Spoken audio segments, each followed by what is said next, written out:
Olá, queridos alunos. Hoje vamos para a física de número 5, né? Iremos agora iniciar falando sobre o que é astronomia e astrologia, né? Eu posso dizer, segundo aqui, ó, astrologia é uma pseudociência, ou seja, ela vai analisar o cosmo, né? E vai dizer o que vai acontecer na sua vida, né? De acordo com os astros, o seu signo, né? É baseado nos astros, mas assim de forma bem interpretativa, né? De acordo com a interpretação do determinado horóscopo. Já a astronomia não, a astronomia é uma ciência. A astronomia estuda o espaço, né? Os astros, a rotação da Terra, a translação, né, o movimento de translação da Terra, o Sol, a Lua, os planetas. Então, a astronomia vai estudar realmente o que acontece no espaço. Já a astronomia, ela estuda mais como os corpos celestes influenciam na sua vida. Não é uma ciência propriamente dita, ok? Então, vamos aqui observar como se dá o inverno, primavera, verão e outono. Como se dá as estações do ano? Lembrando, né, que a Terra, ela é um astro, né? Ela gira em torno do Sol e ela é ligeiramente inclinada. Por essa inclinação, ela vai ter um hemisfério norte e hemisfério sul, em alguns momentos, ter mais Sol, né? Em um lado, no hemisfério norte, por exemplo, e menos luz no hemisfério sul, dependendo se é inverno ou se é verão. Por exemplo, uma pessoa que está numa cidade no hemisfério norte, que é o Zenit, né? Isso aqui fica, se eu não me engano, é na Rússia ou na Ucrânia. Ela tem esse movimento, ela observa o Sol, né? Com essa perspectiva. No verão, percebe-se o Sol a pino, né? O Sol do meio-dia, por exemplo, está, né, no meio do céu, pode-se dizer assim. No verão, o Sol fica a pino. Quando é primavera ou outono, o Sol já fica um pouco inclinado. Observa-se como a sombra é formada, né? A sombra vai se formar aqui na região, na parte norte, e vai ter mais luz na parte sul, né? E no inverno o Sol vai estar mais baixo. Consequentemente, os dias no inverno são menores, no inverno, em ambos os hemisférios. Aqui em Zenit, por exemplo, o Sol vai nascer um pouco mais tarde e se pôr um pouco mais cedo, porque ele vai estar nessa parte do céu, não vai ser a pino, né?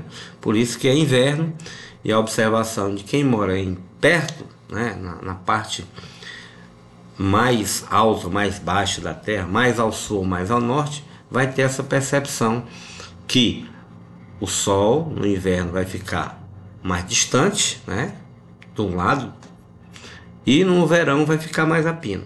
Quem mora aqui no Ceará sabe muito bem, como a gente está perto da linha do Equador, então o Sol vai ficar a pino em determinado momento, provavelmente primavera e verão, né? Já vai estar a pino aqui. E quando é verão para nós, né? Não dá nem para perceber. O Sol vai ficar mais ao sul um pouquinho, e quando é inverno vai ficar mais ao norte, que a gente não está exatamente no hemisfério, bem exatamente no meio do Equador, né? Está um pouquinho abaixo. Mas é isso. Esse movimento, né, que o Sol faz por a Terra ser inclinada, percebe-se que vai ter, né, as estações do ano, bem definidas. No hemisfério, por exemplo, na Europa, as estações são bem definidas. Vai ter inverno, tem primavera, verão e outono. Bem definida para quem vive nesses locais. E está aqui como a sombra se comporta, né? A sombra se comporta, embora na Europa, por exemplo. No verão, a sombra dos edifícios são curtinhas. Primavera e outono vai aumentando, e no verão a sombra é bem maior. Mesmo se for meio-dia. Meio-dia a sombra vai estar desse lado, bem maior do que no verão.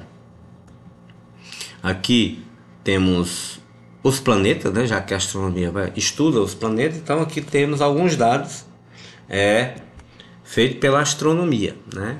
O planeta existente há pouco tempo, o mais distante, né, que era Plutão, foi desclassificado por ser pequeno. Então ficou esses planetas no nosso sistema solar, tá bom?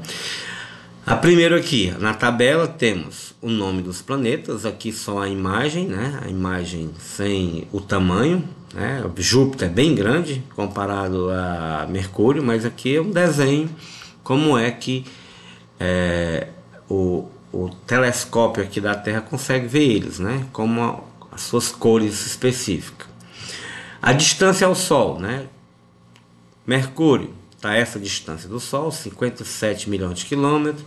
E claro, por estar numa órbita, né, circular, semicircular, quanto mais à direita que eles vão ficando mais distante do Sol, né? 108 milhões de quilômetros, a Terra está quase 150 milhões de quilômetros, pode variar essa distância, como eu falei. E claro, Netuno está o mais distante. Por estar mais distante, ele leva mais tempo para dar uma volta ao redor do Sol, né? Então ele vai, quanto mais distante, mais tempo leva para dar a volta ao redor do Sol.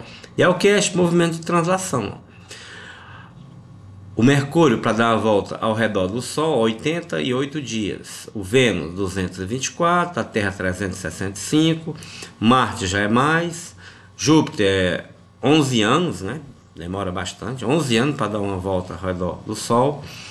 E Netuno, 167. Então, os dias aqui, em relação à translação, é bem maior. Já a rotação é uma volta completa que dá em torno de seu eixo, o próprio eixo. Cada planeta vai dar uma volta completa em torno de seu eixo, né? Tem algumas curiosidades, como Urano, a rotação dele é meio um pouco diferente. Posteriormente você pode aprofundar esses estudos. Mas, por exemplo, Mercúrio, 58 dias para dar uma rotação, ou seja, demora bastante, né? Gira bem devagar. Já aqui, Vênus, 243 dias, também demora bastante. A Terra, 24 horas, o nosso dia é 24 horas. Marte também, 24 horas e meia. E, claro, Júpiter é um dia bem curto, 9,5 horas, ou seja, a rotação dele é bem rápida.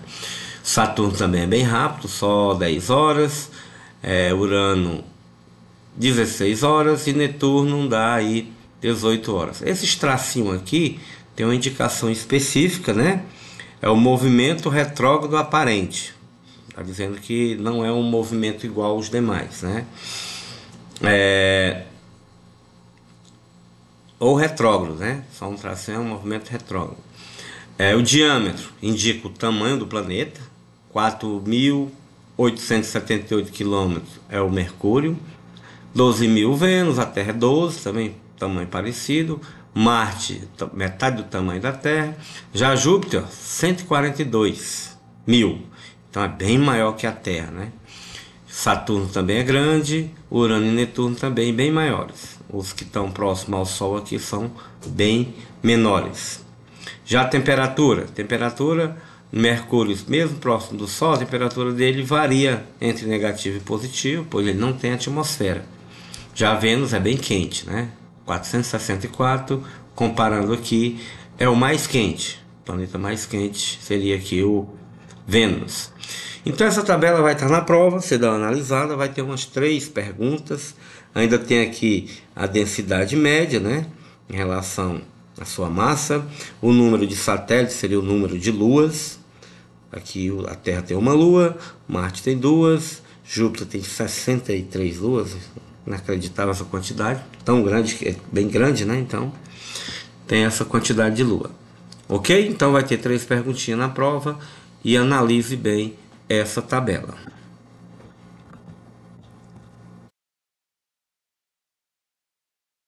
Falando agora de campo gravitacional, né? A força gravitacional dos astros, o Sol tem uma gravidade imensa por ser grande, por isso que os planetas giram ao redor dele. A Lua gira ao redor da Terra, porque a Terra exerce essa gravidade sobre ela.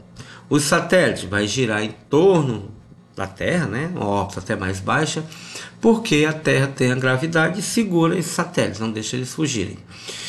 Quanto mais próximo o corpo fica do campo gravitacional de uma estrela ou de um planeta, ele vai ter essa força de atração bem maior. Quanto mais distante, menor será a força, né? Então é inversamente proporcional. Perto, pouca distância, força grande. Quanto mais distante, maior a distância, menor a força gravitacional. É inversamente proporcional. E tem a Lua, né? A nossa Lua tem fases, né? São 4 fases da Lua. Lua cheia, lua crescente, lua minguante, lua nova. E o ciclo é de 28 dias, ou seja, cada fase da lua em torno de 7 dias.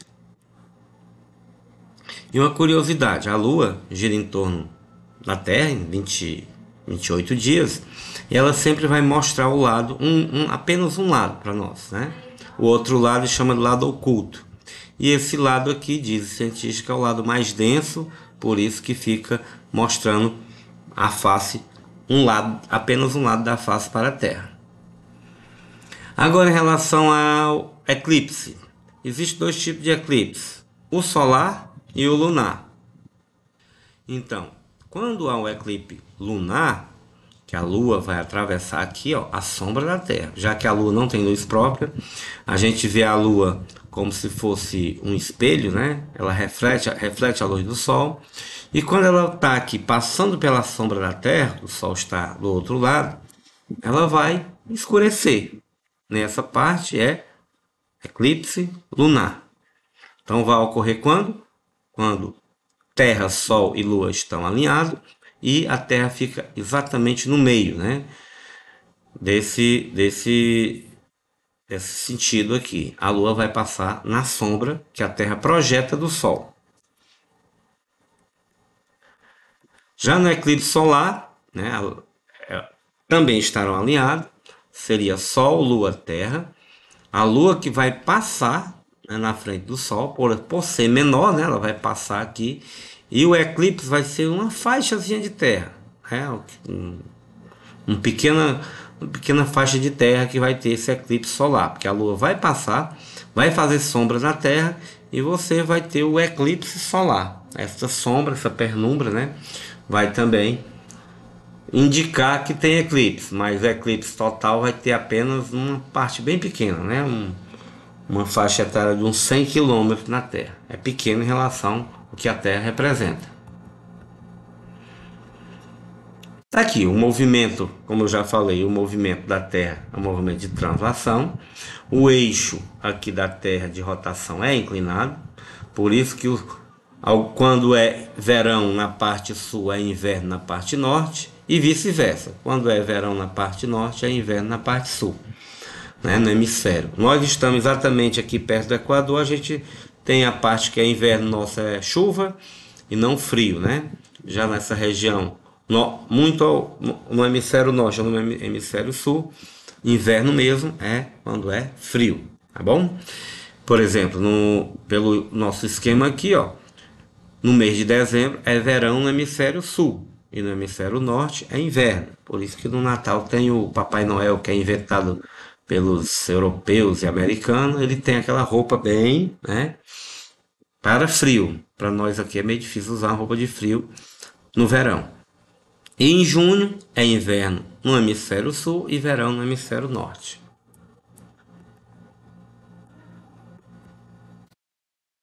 Mesmo esquema. E claro, vamos falar um pouquinho aqui da nossa estrela, que é o Sol. Ele tem na sua composição hidrogênio e ele tem a fusão. Funde hidrogênio e vai formar o hélio. Nessa fusão vai ter liberação de energia, que claro, faz com que a estrela tenha esse brilho, né? E é isso. Nossa aula é isso. Tá aí até o esquema, né? Como é que se transforma hidrogênio em hélio. Até mais, pessoal. Boa prova. Vamos lá.